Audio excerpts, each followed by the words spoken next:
Estas foram as sugestões literárias desta semana. Agora é tempo de conversarmos com o advogado Marco Bian. E o tema desta semana é a saúde mental no ambiente de trabalho, nos negócios. Mas vamos perceber tudo já com o grande Marco. Grande Marco, bem-vindo. Grande Willis, muito obrigado. Como é que estás? Já estamos, graças a Deus, com força. Eu acho que este tema que vamos falar aqui hoje é um tema super importante, não é? Porque muitas vezes é ignorado a saúde mental na empresa, no seu local de trabalho, nos negócios.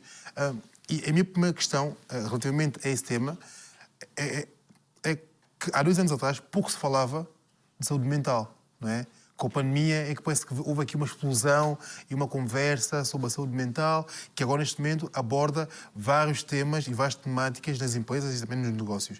No foro da advocacia, como é que tem sido lidar com esse tema?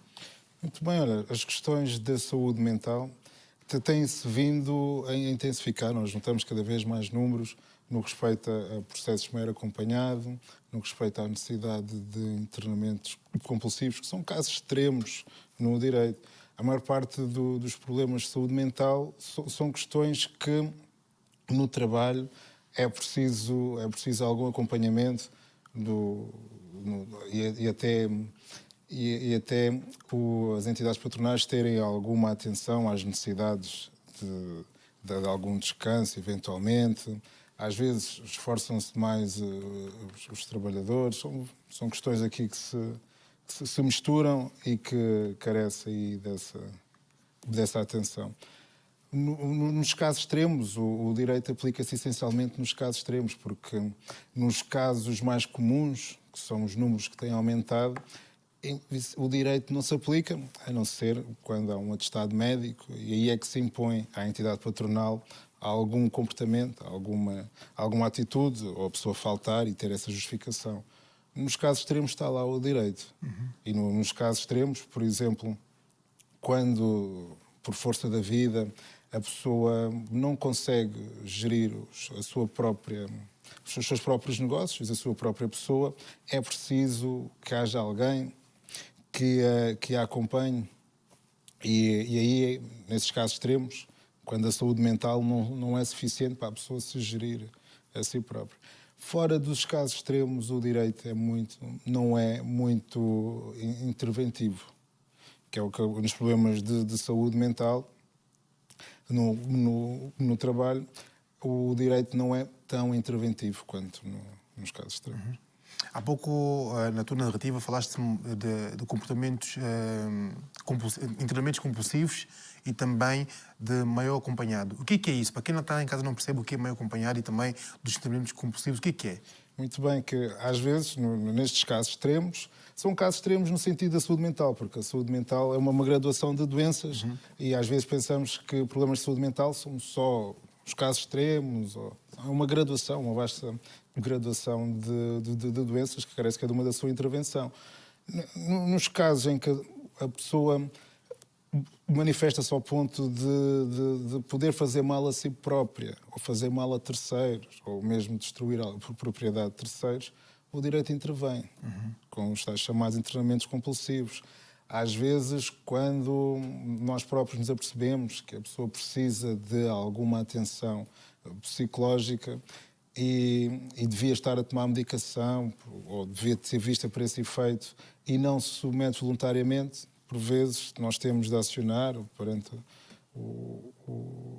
as entidades competentes uma situação de internamento compulsivo. A lei prevê que um médico o faça de sua espontaneidade ou perceber-se de um problema dessa gravidade de uma pessoa, mas cada um tem o direito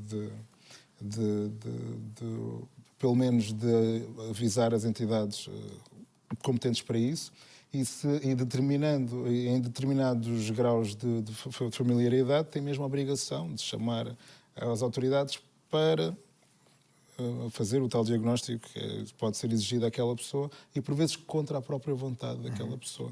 A ideia é para protegê-la.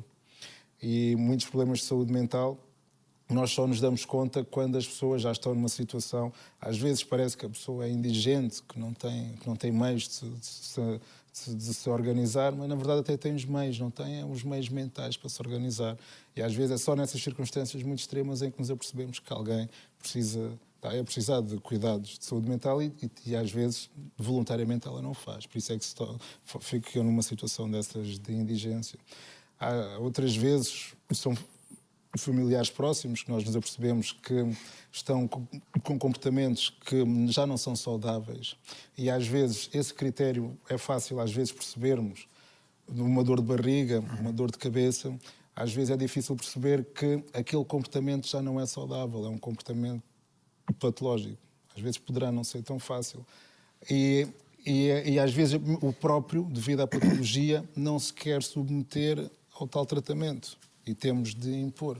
E essa é a necessidade dos internamentos compulsivos e que a lei os prevê e que atribui direitos à pessoa que está internada também. O objetivo é que ela recupere as suas capacidades para fazer a sua vida de forma saudável e livre. Mas também há muitos casos, até mesmo de experiências não minhas, mas de pessoas que eu conheço perto de mim, em que ao alegar que tenho alguma patologia ou que sofro de saúde não quero dizer represálias, mas o facto de eu dizer numa empresa que estou mal mentalmente, acabo por sofrer de alguma forma represálias. Não eu, mas pessoas que eu conheço. Os próprios patrões dizem, não, isso não é nada, é frescura na tua cabeça, tens de trabalhar, ponto final. Pronto, isso é uma questão cultural e quando a pessoa tem um problema, o melhor é dirigir-se a quem o ajuda a tratar-se. E às vezes a entidade patronal não é a melhor pessoa para quem se dirige em primeiro lugar. Há de ser o médico. Se o médico entender que deve haver alguma condicionante no trabalho, o médico que o escreva, que o diga de forma muito clara e que a pessoa leve ao trabalho. E os problemas de saúde mental não devem ser uma coisa que ostraciza alguém, que alguém se sinta mal. A mente faz parte do organismo, faz parte do corpo, tal como tudo o resto. Se nos dói o pé, também é difícil ir trabalhar. Se formos um taxista, não conseguimos fazer o nosso trabalho sem o pé estar a funcionar bem. Se estamos com algumas dificuldades mentais, de alguma coisa, devemos também dirigir-nos a quem é capaz de nos ajudar a recuperar a saúde. Porque é um organismo, a mente faz parte, como tudo o resto. E nesta mesma temática temos aqui uma questão de uma espectadora nossa que ela quer saber basicamente quais são os direitos legalmente. Ela alegou estar com depressão, com comprovativo médico, e o patrão deu-lhe mais trabalho alegando que ajudaria a focar-se mais. Legalmente, quais são os seus direitos neste tema? Muito bem. Esta questão do patrão dar mais trabalho, primeiro, isto tudo, o médico será aqui o essencial nisto. Se o médico faz um atestado e diz que a pessoa não pode estar com a mesma atividade ou se deve estar em trabalhos condicionados, ou se mesmo se deve parar, isto impõe-se à entidade patronal. A entidade patronal não pode dar a volta a isso. Tá?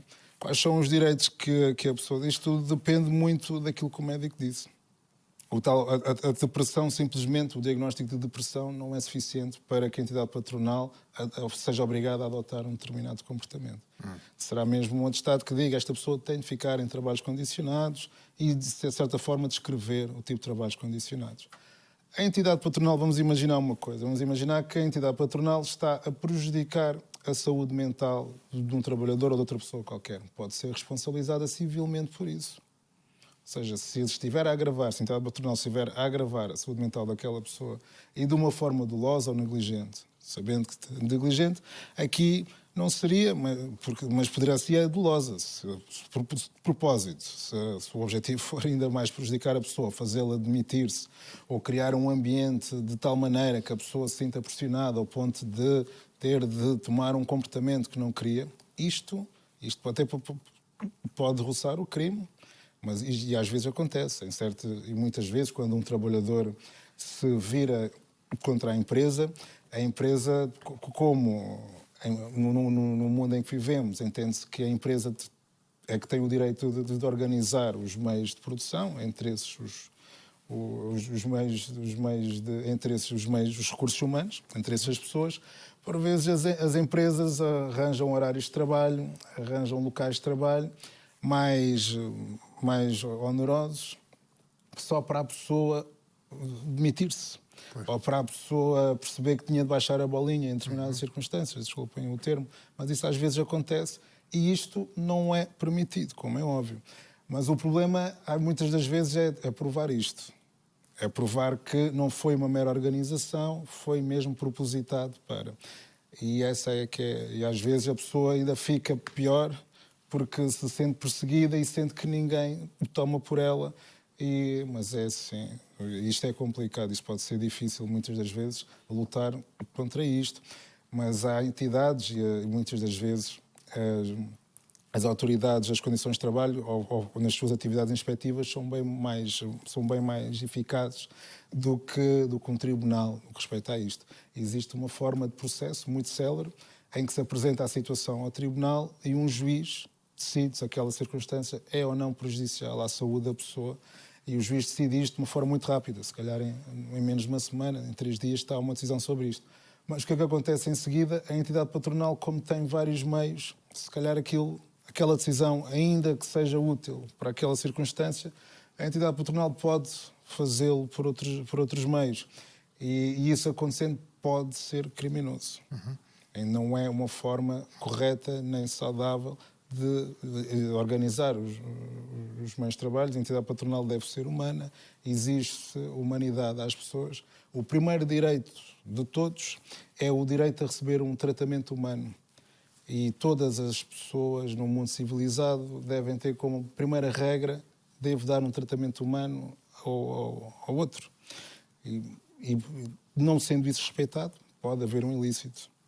Pode haver um ilícito e pode haver consequências quanto a isto. Mas eu sinto que ainda existe uma lacuna muito grande no que toca ao conhecimento desse tema em si e também dos direitos das pessoas relativamente à saúde mental. Porque eu sinto que as pessoas que sofrem, ou que alegadamente sofrem, não sabem como fazer para se protegerem. Ou seja, eu aleguei que estou doente, não é? Acaba por ser uma doença, aleguei que estou doente, mas, no entanto, não sei como é que eu devo proceder relativamente à minha empresa. Como é que eu devo fazer para saber os meus direitos, com quem devo estar ou ter. Como é que as pessoas conseguem perceber quais são os seus direitos ou com quem devem ir? Muito bem, eu digo sempre, a primeira coisa nem seria procurar um advogado, é procurar um médico. Ok. Procurar o médico e que o médico descreva de uma forma muito clara se a pessoa pode ou não retomar o trabalho nas circunstâncias em que o tinha anteriormente.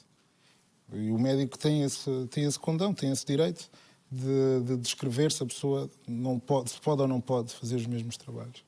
E havendo necessidade de estar de baixo ou havendo necessidade de estar em trabalhos condicionados, a entidade patronal deve se sujeitar a isso. Sim, mas eu gosto de interromper-te, mas também, pegando também novamente no tema da Jacira, ok, falou com o médico, mas ela tem uma declaração médica que comprova que ela não pode exercer aquela função naquele exato momento. E não é respeitada pela empresa. A minha questão é mais, neste caso, legalmente, como é que eu faço? Ou onde é que eu devo ir? Se a entidade patronal não respeitar essa ordem de trabalhos condicionados àquela pessoa, porque o médico, de certa forma, dá uma ordem à entidade patronal. E a pessoa poderá não exercer aqueles trabalhos, que efetivamente lhe fazem mal. Porque a integridade física é um bem muito mais valioso do que a atividade, qualquer que seja, da empresa. E depois disso, eventualmente, procurar a autoridade das condições de trabalho ou mesmo um advogado ou a Procuradoria da República que também trata destas questões. Mas isso é numa situação já mais grave. O melhor seria que a entidade patronal tivesse essa observação de dar um tratamento humano, que às vezes é só isso, não é apenas uma linha de produção, não é apenas uma atividade comercial, são pessoas que ali estão e a melhor circunstância seria a existência a observação deste direito a um tratamento humano e deste dever a dar um tratamento humano ao meu semelhante. Por isso nós precisamos ter aqui o Marco Binha sempre para nos esclarecer desses temas, porque são temas realmente importantes na sociedade que muitas vezes são pouco falados ou são pouco direcionados para onde devemos realmente encaminhar.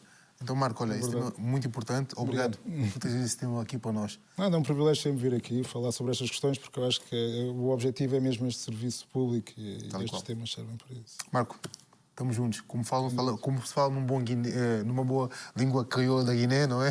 Não está junto. Não está junto.